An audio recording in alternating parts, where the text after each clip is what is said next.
Antes de existir a escola, antes de existir a escrita, antes de existir qualquer país, já existia linguagem. Mas por quê? Por que a gente simplesmente não ficou em silêncio apontando para as coisas? Por que a humanidade criou milhares de línguas diferentes e mais estranho ainda? Por que cada uma delas enxerga o mundo de uma forma diferente? Eu não sou fluente em nenhuma língua. Eu sempre fui fascinado como elas funcionam. Eu comecei a perceber que aprender um idioma não é só decorar palavras, é entender como os humanos pensam. Então eu resolvi começar esse canal falando da pergunta mais básica de todas: por que as línguas existem? Imagina você há 50 mil anos, sem celular, sem livro, sem Google Tradutor, sem tutorial no YouTube ensinando a fazer fogueira. Você está no meio da natureza, tem predador, tem frio, tem fome. Talvez a primeira palavra da história tenha sido só um grito de alerta. A linguagem provavelmente começou como necessidade de sobrevivência, avisar perigo, chamar o grupo, organizar caça, cuidar dos filhos. Antes de ser poesia, antes de ser filosofia, a linguagem era ferramenta. E isso não é só uma ideia bonita. A ciência realmente acredita que a linguagem surgiu assim mesmo, na necessidade. Os grupos que conseguiam se comunicar melhor tinham mais chances de sobreviver. Caçavam melhor, se organizavam melhor, ensinavam melhor. E quando um grupo sobrevive mais, ele cresce, ele deixa mais descendentes. Então, ao longo de milhares de anos, nossos cérebros foram mudando, ficando cada vez mais bons em lidar com sons e significado.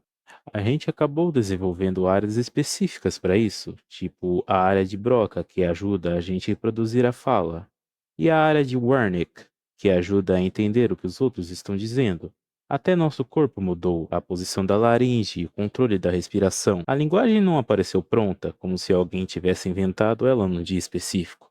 Ela foi acontecendo devagar, ao longo de milhares de anos. Mas um grito não é uma língua. Em algum momento, os sons começaram a ter significado fixo. Um som específico passou a significar água, outro a significar comida, e quando isso acontece, você cria algo poderoso, símbolo.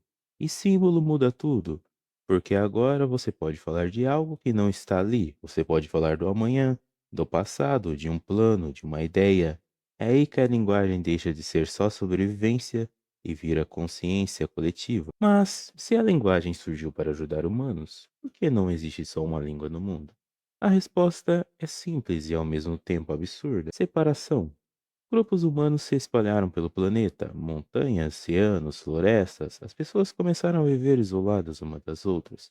E quando você isola um grupo por centenas ou milhares de anos, a fala muda, pronúncia muda, gírias surgem, palavras desaparecem, regras se transformam.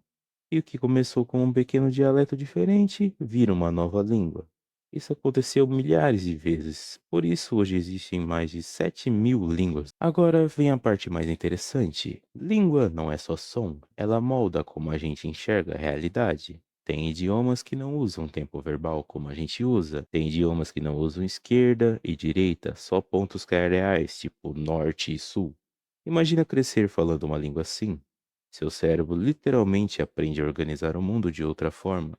Aprender uma nova língua não é só aprender novas palavras, é ganhar uma nova lente para enxergar a realidade. Talvez a linguagem seja a invenção mais poderosa da humanidade. Ela criou cultura, criou religião, criou ciência, criou nações, mas ao mesmo tempo ela também nos dividiu.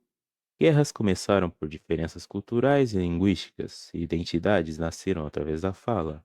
Cada língua carrega uma história inteira dentro dela, e talvez seja por isso que estudar idiomas é tão fascinante. Porque quando você aprende uma língua, você não está só aprendendo palavras, você está entrando na mente de outro povo. Eu ainda não sou fluente, mas eu sou curioso, e talvez a curiosidade seja o primeiro passo para entender qualquer idioma. Se você também gosta de entender como as línguas funcionam, esse é só o começo.